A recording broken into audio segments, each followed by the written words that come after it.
دوستو، آج ہم ڈاکٹر APJ عبدالکلام کے بچپن کے تعلق سے معلومات حاصل کریں گے۔ میری پیدائش سابق ریاست مدراس کے جزیرہ نما قصبے رامیشورم کی ایک متوسط تامل گھرانے میں ہوئی۔ میرے والد زین العابدین کے پاس نہ رسمی تعلیم زیادہ تھی نہ دولت، مگر وہ بچپن ہی سے ذہین اور دیندار تھی۔ میری والدہ عاشی اماں ان کی مثالی مددگار تھی۔ مجھے ان لوگوں کی صحیح تعداد تو یاد نہیں جنہیں میری والدہ روزانہ کھانا کھلاتی تھی۔ ہاں، اتنا یقین سے کہہ سکتا ہوں کہ ہمارے ساتھ کھانا کھانے والوں میں خاندان کے افراد سے زیادہ باہر کے لوگ ہوتے تھے۔ میرا قد چھوٹا اور ناک نقشہ معمولی تھا۔ ہم اپنے آبائی مکان میں رہتے تھے جو 19ویں صدی کے وسط میں تعمیر ہوا تھا۔ یہ اینٹ اور چونے سے بنا ہوا خاصا بڑا اور پختہ مکان تھا۔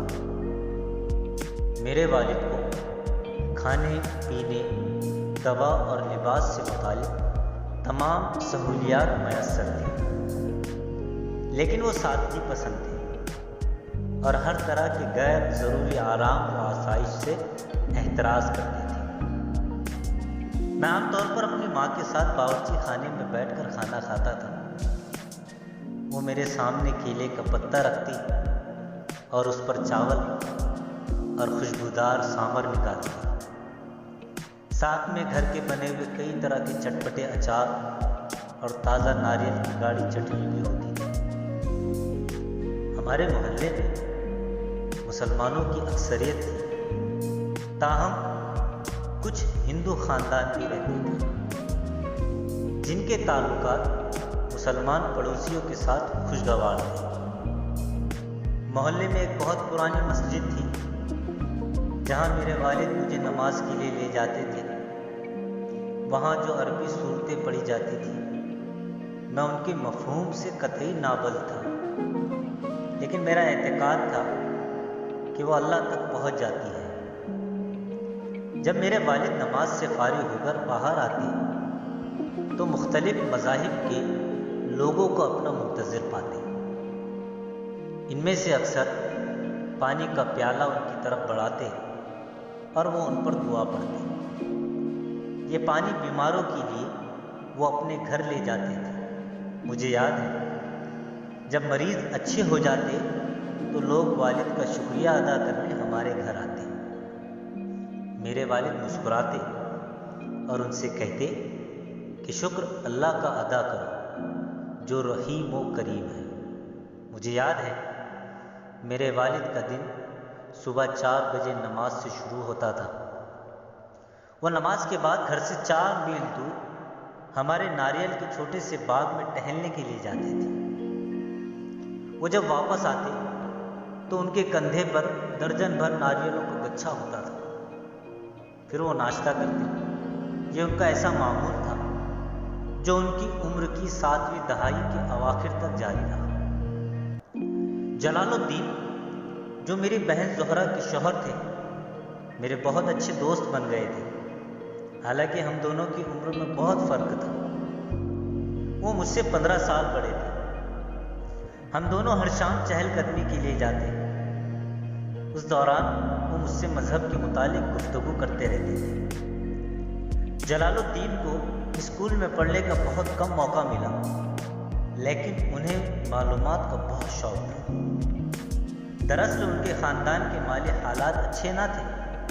ممکن ہے یہی سبب ہو کہ وہ ہمیشہ میری حوصلہ افزائی کرتے تاکہ میں پڑھائی میں سب سے آگے نکل جاؤں۔ وہ میری کامیابی کو ہمیشہ اپنی کامیابی سمجھتے تھے۔ جس زمانے کی میں بات کر رہا ہوں، اتفاق سے پورے جزیرے میں جلال الدین ہی ایک ایسے شخص تھے جو انگریزی لکھ سکتے تھے۔ ضرورت پڑنے پر وہ ہر ایک کے لیے خط لکھ دیتے یا درخواستیں یا کچھ اور۔ وہ مجھے پڑھے لکھے لوگوں، سائنسی دریافتوں، عصری ادب اور میڈیکل سائنس کے کارناموں کے بارے میں بتاتے اور میری ہمت افزائی کرتے تھے تاکہ میں زیادہ سے زیادہ پڑھوں۔ میں نے اپنے والد سے ایمانداری ورثے میں پائی۔ نیکی، یقین اور ہمدردی کا جذبہ میری والدہ، 3 بھائیوں اور بہن نے میرے دل میں پیدا کیا۔ جب میں 5ویں جماعت میں تھا تو ایک دن نئے استاد ہماری جماعت میں آئے۔ میں ٹوپی پہنا کرتا تھا جس سے میرا مسلمان ہونا ظاہر ہوتا تھا۔ میں ہمیشہ سامنے کی قطار میں اپنے دوست رام ندھا شاستری کے پاس بیٹھتا تھا۔ اس کے والد رامیشورم مندر کے سب سے بڑے مہنت تھے۔ نئے استاد کو یہ بات اچھی نہیں لگی کہ ایک مسلمان لڑکا کسی ہندو مہنت کے بیٹے کے پاس بیٹھا، اس لیے انہوں نے مجھے آخری بینچ پر بٹھا دیا۔ مجھے بہت ملال ہوا۔ رام ندھا شاستری کو بھی برا لگا۔ جب یہ بات اس کے والد لکشمن شاستری کو معلوم ہوئی تو انہوں نے استاد کو بلا کر یہ بات سمجھا دی کہ معصوم بچوں کے ذہن میں سماجی تفریق کا زہر گھولنا اچھی بات نہیں۔ اس طرح نوجوان استاد کی اصلاح ہو گئی۔ میرے ایک اور استاد شیو سبرمنیم ایّر سائنس پڑھاتے تھے۔ رامیشورم میں طبقہ بندی کا رواج عام تھا۔ وہ برہمن تھے مگر سماجی حد بندیوں کو نہیں مانتے تھے۔ میں ان کا چہیتا طالب علم تھا۔ وہ اکثر مجھ سے کہتے، میں تمہاری تربیت اس طرح کرنا چاہتا ہوں کہ تم بڑے شہروں کے اعلیٰ تعلیم یافتہ لوگوں کی برابری کر سکو۔ ایک دن انہوں نے مجھے اپنے گھر کھانے پر بلایا۔ ان کی بیوی بہت دقیانوسی تھی۔ انہوں نے ایک مسلمان لڑکے کو اپنی رسوئی میں کھانا کھلانے سے انکار کر دیا، مگر شیو سبرمنیم ایّر ذرا بھی پریشان نہ ہوئے۔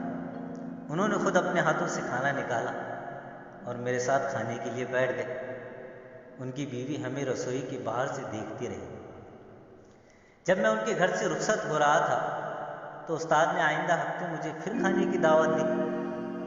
مجھے تذبذب میں دیکھ کر انہوں نے کہا، گھبراؤ مت، جب تم نے ایک بار نظام کو بدلنے کا ارادہ کر لیا ہے تو ان مسائل کا سامنا کرنا ہی پڑے گا۔ آئندہ ہفتے جب میں ان کے گھر گیا تو ان کی بیوی مجھے اپنی رسوئی میں لے گئی اور اپنے ہاتھوں سے کھانا نکال کر دیا۔ جب میں نے اپنے والد سے ضلع ہیڈ کوارٹر میں تعلیم حاصل کرنے کی اجازت طلب کی تو انہوں نے خوشی خوشی اجازت دی اور کہا، ابوال، میں جانتا ہوں ترقی کے لیے تمہیں باہر جانا پڑے گا جہاں تمہاری بڑی آرزوئیں بسیرا کرتی ہیں۔ نہ ہمارا پیار تمہیں روکے گا، نہ ہماری ضرورتیں تمہارے راستے میں حائل ہوگی۔ رخصت کرنے سے پہلے وہ مجھے اور میرے تینوں بھائیوں کو مسجد لے گئے اور سورہ فاتحہ کی تلاوت کر کے ہم پر دم کیا۔ جب انہوں نے رامیشورم کے اسٹیشن پر مجھے گاڑی میں بٹھایا تو کہا، اس جزیرے میں تمہارا جسم رہ سکتا ہے مگر تمہاری روح نہیں۔ تمہاری روح کا ٹھکانہ مستقبل کا مکان ہے۔ میرے بچے، اللہ تم پر اپنا کرم فرمائے۔